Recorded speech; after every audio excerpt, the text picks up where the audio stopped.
Yo, I'm Axi and I'm here with Milky. You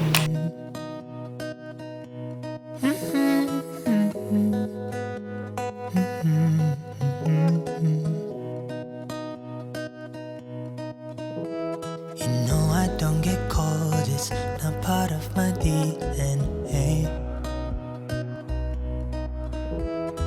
It's just one of those days, things are weighing on my brain.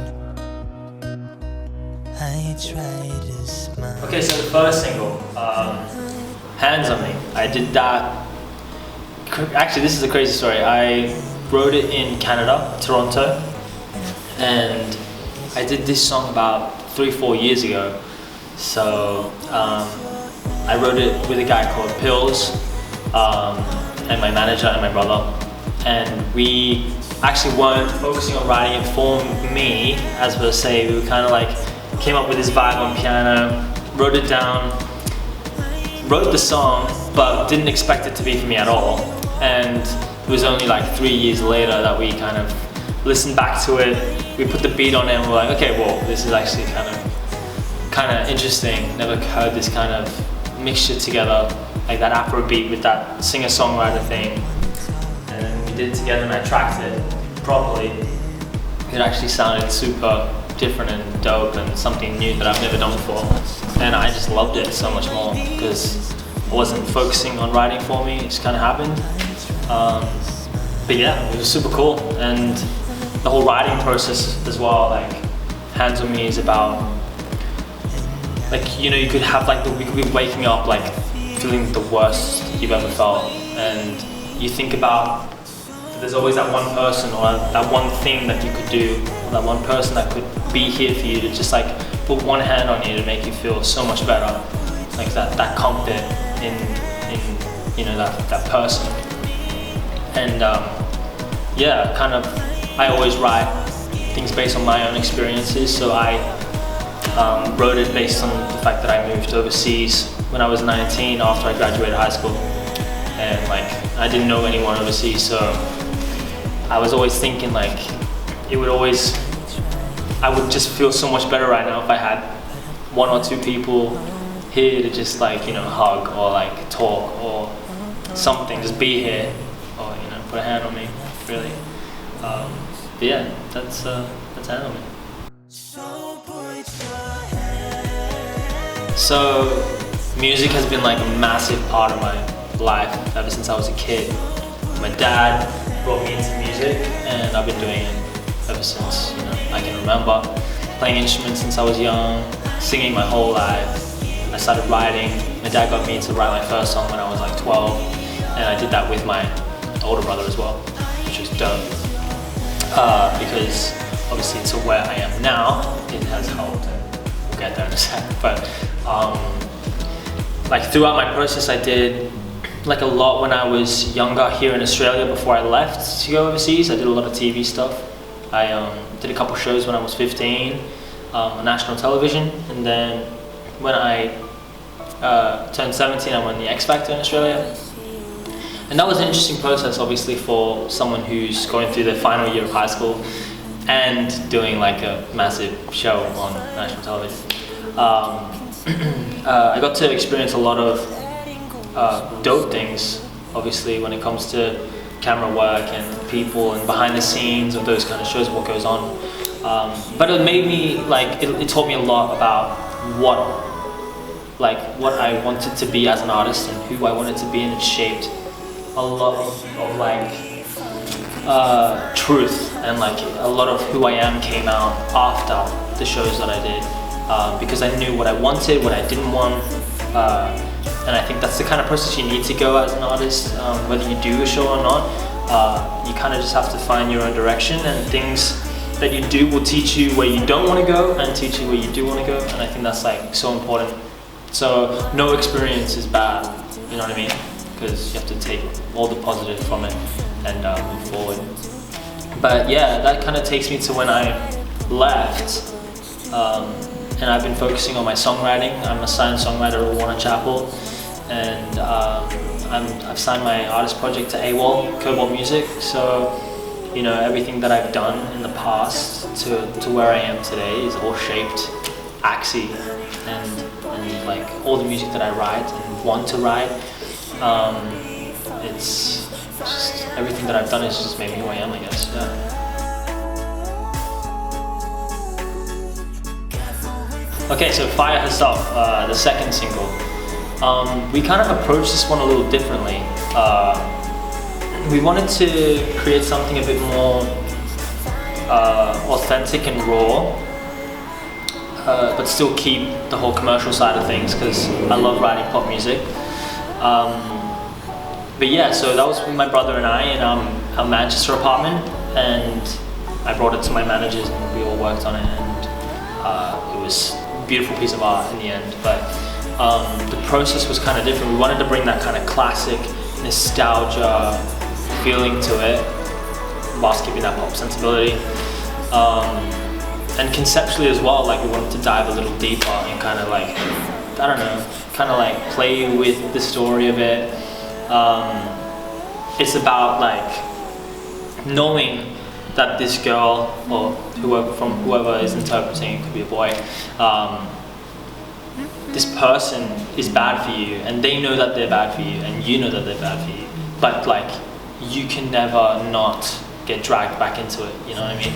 It's something that's always pulling you in, and that's why I say like careful with the flame or you get hurt. She warned me once or twice, I didn't learn. Burning past the point of no return, but she'll be fine because fire herself can't burn. So it's kind of like she knows that she'll be okay in the end, but she knows that she's bad for you, and you know that she's bad for you. So, but you just can't help yourself. It's kind of like, imagine putting a circle of fire around you and just standing in the middle, and you're the one choosing to do so, and you know that you can't even get out. Well, like when I moved over with my older brother to the UK, and I didn't know anyone apart from this one guy that reached out to us because of a video we uploaded back in Sydney. Dude, I went over there, and the world of music is so different. Like, it's like a whole new level. Like, I thought I was working hard here, and then I went there and I was like a speck, like in the sand. You know what I mean? And you just have to, your level of grind needs to like grow drastically in order for you to even be recognized or be put into a position where people look at you, you know, and like see that you're worth and you have that potential. But like I moved over and I had to do that process, you know. I lived at my manager's parents' house for a month, and I was sleeping in the studio, and then obviously I didn't want to put them out too much, so my brother and I moved down the road, and this was like the country of England. Moved down the road, and I lived on top of a pub for 3 months, so that was like a big eye-opener for me. Kind of made me like build that passion for my music even more. It was like, oh yeah, I really want to do this. Like, I will walk at like 2 o'clock in the morning through the countryside of England to get to a studio to write, you know what I mean? And those are the kind of things that I did at the beginning. But it was such a huge eye-opener. Like, what I was doing here was nothing compared to what I do overseas. And that's just crazy because I thought I was working hard here, but now it's a whole new world out there, man. And it actually grows you so fast. Like, you learn so much so quick, and you have to. Like, I'm 23, but I don't think I have the mindset of a 23-year-old when it comes to professionalism or when it comes to working in the industry. You know, you grow so much, and you have to in order to even like be a part of it. But yeah, it taught me a lot, for sure.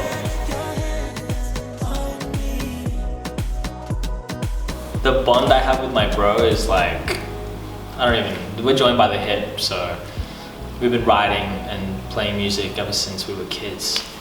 And I don't know, every single thing that I've done in my music career, my brother's been beside me. So us to be able to do what I'm doing now with him still by my side is kind of crazy, dude. Like, that's a dream come true to me and for my family. We make music together, we live together, We do all the creative process together, and that's just such a beautiful thing, especially when you have family over there. Because having family in the industry is really important as well. Like, you gotta have someone have your back, and know the person that you are, and know what you like, and have your back through it all. Because he is also a songwriter and a producer, and we collaborate on all my stuff and other people's music as well together. But for my whole project, he sat beside me. We're doing the whole thing together. And yeah, conceptually, production-wise, like direction, artwork, we always collaborate. And I'm always asking him, like, look, this is what I have. This is my ideas for this. What do you think?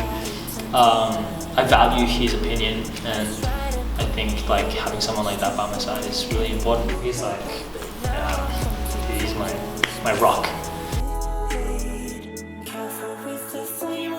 Writing for other artists and writing for myself is like a whole different like person.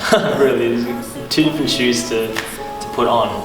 When I write for other artists, it's like, it's still taking from personal experience, but not as much. I like to put myself in other people's shoes and talk about, like, because it depends on whether I'm talking about a guy or speaking from a girl's point of view. Yeah, it's really interesting because I'm always creating new stories and coming up with new concepts and new colors and things to talk about and work my way around, and I collaborate with my brother and my two managers. That's our team, like the four of us. So we do everything together. But writing for other artists is always going to be different to writing for myself, because writing for myself is much more of a personal, intimate thing. But writing for other artists is cool because I have to completely be different and write from someone else's point of view, and that's also really interesting. It's a good balance, I think. Yeah.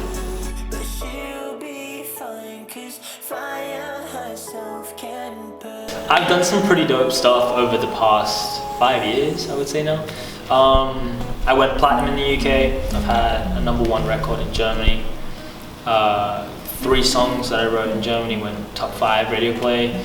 I did a song that got chosen by Ariana Grande to be put into her, like, the Charlie's Angels film soundtrack, which is super dope because she chose it herself. And that was a song featuring Kiana Lede and Alisa with M22. And then when I was I did like a writing camp in Ibiza, and I got to write with some pretty dope people. Got to do, got to songwrite with people like Ella Eyre, Louisa Johnson. I've done some sessions with JP Cooper, which is super dope. A lot more things coming. Obviously, there's a lot of writers that I'm trying to get in with and collaborate with. But yeah, it's been a roller coaster, man, for sure. And like, only the best is to come. Like, that's for sure.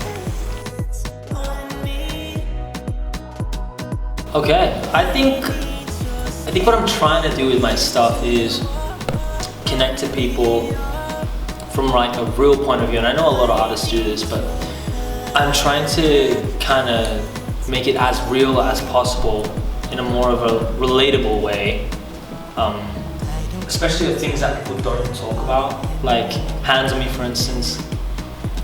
Finding comfort in that one person that you think about. Not many people would voice that, and I'm trying to voice that for them. Or for Fire herself, like, not many people like to admit to the fact that someone is not good for them.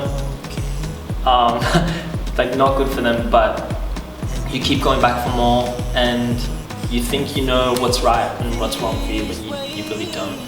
And I think I want to voice that, you know, I want to voice the things that are hard for people to express or hard for people to admit, and I'm kind of being that real side of things where it's like, it's okay like to say those things, like that's just real, that's what happens, we're humans, you know. So yeah, I feel like that's my connection with people, and I want them to be able to connect on a real, like very real way, you know. I just recently released music, so in March I released my first single, but obviously because of COVID, everything's kind of slowed down a lot. I want to continue releasing music in the meanwhile. But touring is something that I really want to get into, obviously, and start building like a fan base overseas and here in Australia, my hometown.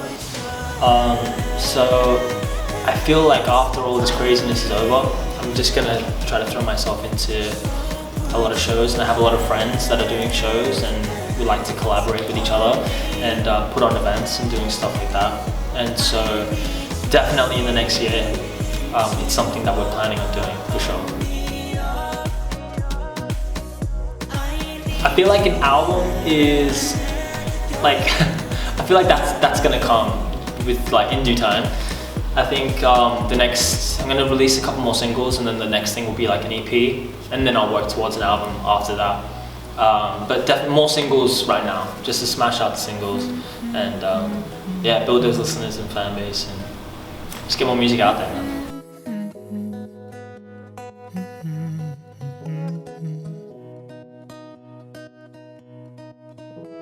You know I don't get cold, it's not part of my DNA. It's just one of those days, things are weighing on my brain. I try to smile, but I'm not okay. And I hate when I feel this way.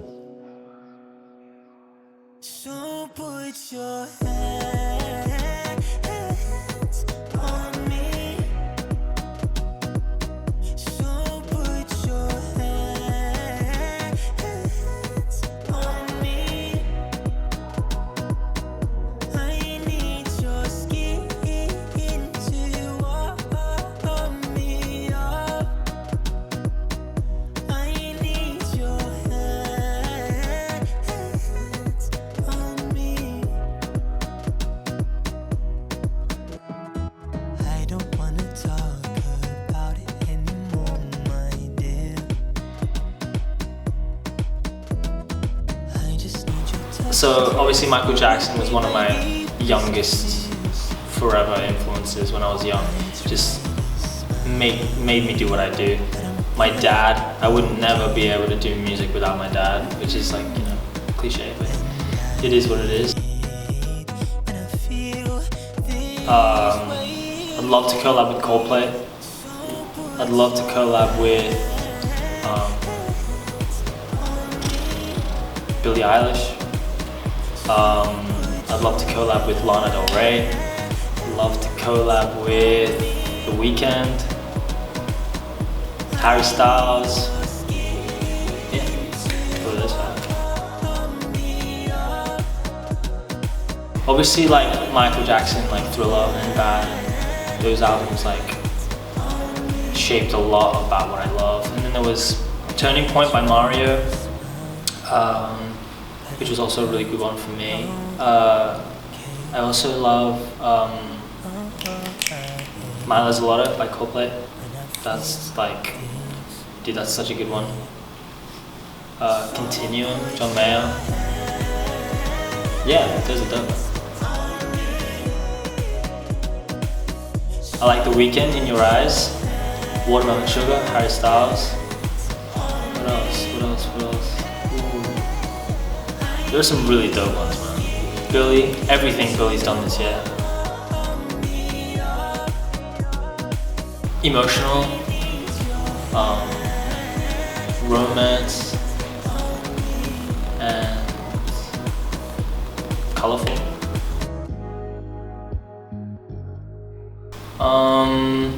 These are sick questions. If I could soundtrack any film. Oh, you know what? Soundtracking Shrek would be fucking awesome. That would be so insane. No, for real. Yeah, that would be awesome. Maybe even The Notebook. Ooh, yeah, with the R&B part. Yeah, the R&B, a bit of love. Yeah. Shrek in The Notebook. Good contrast. letting go is worse than all the pain. I did this, funny, like I did this really intimate show in Germany, Berlin, at a place called Ginger's, and it was the first time I played my original music to people, and that was like, it was super intimate. It was probably like maybe like 40 people, but it was just like the best, man. Like the feeling everyone gave me, and the feeling it gave me to perform my original stuff. Yeah, nothing quite like it. I think that was the best one. How would you do this? Dude, the best of both worlds. I think Miley did. Good one. I saw John Legend live, and that was insane. And he just like, and it actually was pretty intimate as well. And that was here in Australia. He killed that, man. I freaking love that. That was an awesome concert. Oh, One Direction boy hard, for sure.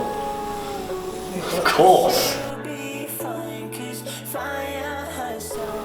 Well, if it's all One Direction, wouldn't it be like a circle?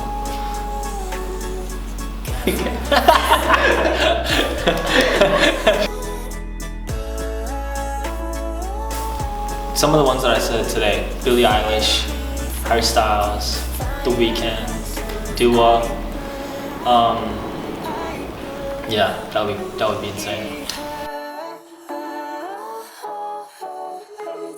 I think obviously people like Pharrell and Kanye and Jay-Z, like they made a massive stamp on the music industry. Even producers like Swiss Beats and Timbo made a massive impact on the music industry.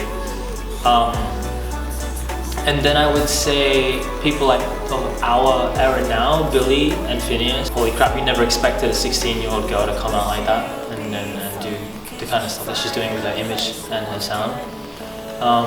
And Harry, like now, Harry's Styles, like his whole vibe is completely pushing borders, and I feel like as much as that kind of stuff is accepted more now, it's still pushing boundaries, things that people wouldn't do. So I think those are the artists that I think.